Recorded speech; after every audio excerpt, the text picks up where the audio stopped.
The top stories: Pine Hill issues fresh milk warning.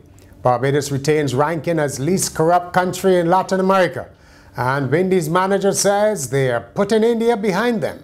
Welcome to Nation News for Wednesday, December the 3rd, 2014. No matter where you are in the world, at home or abroad, Nation News keeps you connected with what's happening in Barbados through our website, video newscast, and online e-papers. So stay connected with Nation News. Your time, your way. In its latest financial report, the Pine Hill Dairy has warned that it may have to reassess its business in processing fresh milk.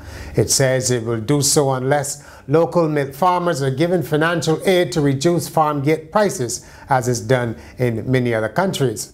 According to Barbados Dairy Industries Limited, the official business name for the dairy.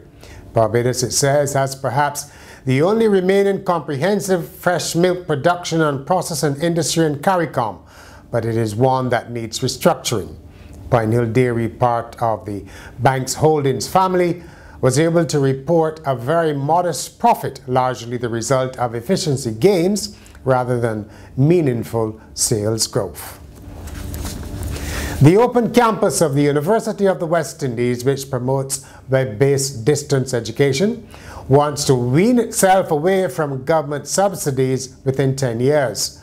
That from New Campus Principal Professor Udine Barato, who said she hoped financial sustainability can be achieved by penetrating new markets, increasing enrollment, and offering new programs. Professor Barito said the open campus complements the 3 residential campuses. The open campus differs from the residential campuses in one crucial aspect. Caribbean and international students travel to Cave Hill, Mona, and St. Augustine to gain a first-class UWI education and campus experience. On the other hand, the open campus travels across bandwidths, multiple technological platforms, and employs blended learning modalities to deliver a superior UWI education to persons in every corner of the Caribbean and soon beyond. The open campus can go into every nook and cranny, every rural and urban community to bring a UWI education to Caribbean students and learners while maintaining the highest quality assurance standards. Caribbean governments have pledged to fund about 40% of the open campus budget, but as you know, most of them have been struggling financially.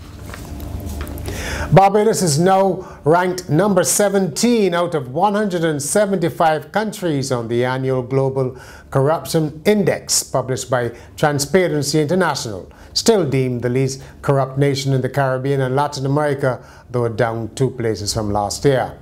The United States, Ireland, and Hong Kong share the same ranking as Barbados.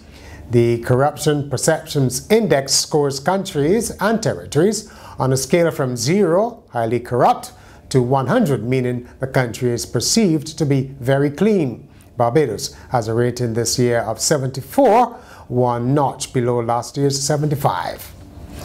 The Fair Trading Commission is inviting comment on the planned merger of Cable and Wireless and Columbus Communications, Lyman Flow.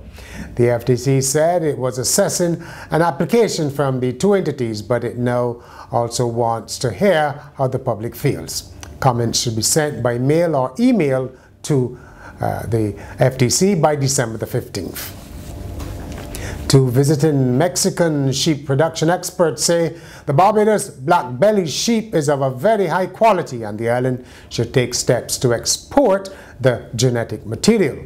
Dr. Raimundo Rangel Santos and Dr. Jose Garcia Muniz shared the view as they toured a number of sheep farms. They are on a 2-week visit focusing on using embryo transfer technology to further improve the quality of the local breeding stock. The manager of the Greenland Livestock Research Station, John Vaughan, says local officials also hope to improve semen collection and storage. Sport now. The West Indies team manager says they are ready to put behind them the collapse of the India tour over players' fees. Sir Richie Richardson spoke after his squad arrived in South Africa for a test series.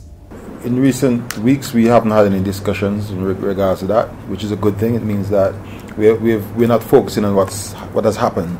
We're now focusing on the future, which is here in South Africa. We're here to play Test cricket initially, and that's our focus. All the players are pretty much ready for the challenges that we're going to face. We know it's not going to be easy against South Africa, as the captain said, at home, but we're prepared for the challenge, and we're going to give it our best to try and give a good account of ourselves. Captain Dinesh Ramdin acknowledges the South African tour will be a tough one. It'll be a very tough series for us. A couple of young players in the mix, a couple of senior players there, Shanna Paul, myself, Malan Samyan. Very good bowling lineup, I would say we have as well. Young Jerome Taylor, Shannon Gabriel is coming. And it's going to be a tough tour for us. The last memories we had here, we won the first test match, but we didn't show the fight and determination throughout the series. So hopefully we can take some experience from them and play some positive cricket going forward from here on. Still in cricket, English county side Hampshire have announced that they are returning to Barbados for a 5th consecutive pre-season tour in 2015. The 2-week training camp here next March will see Hampshire face fellow English sides Warwickshire and Nottinghamshire, a Barbados 11, and the UWI in a 2020 competition alongside a number of warm-up matches. Another international driver has been confirmed for the Global Race of Champions in Barbados next week. Britain's Julian Palmer is the champion of GP2 and the first Briton since Lewis Hamilton to win that title. GP2 is a form of open-wheel motor racing.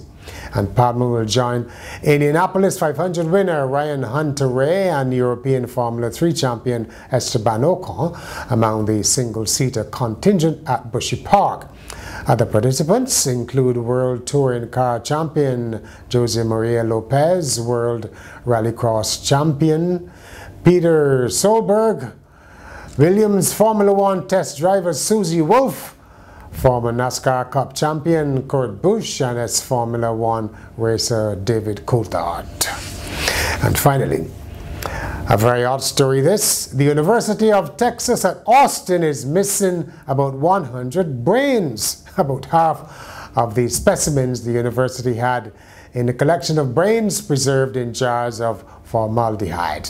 One of the missing brains is believed to have belonged to clock tower sniper Charles Whitman. His 1966 rampage at the University of Texas killed 16 people, including his mother and wife.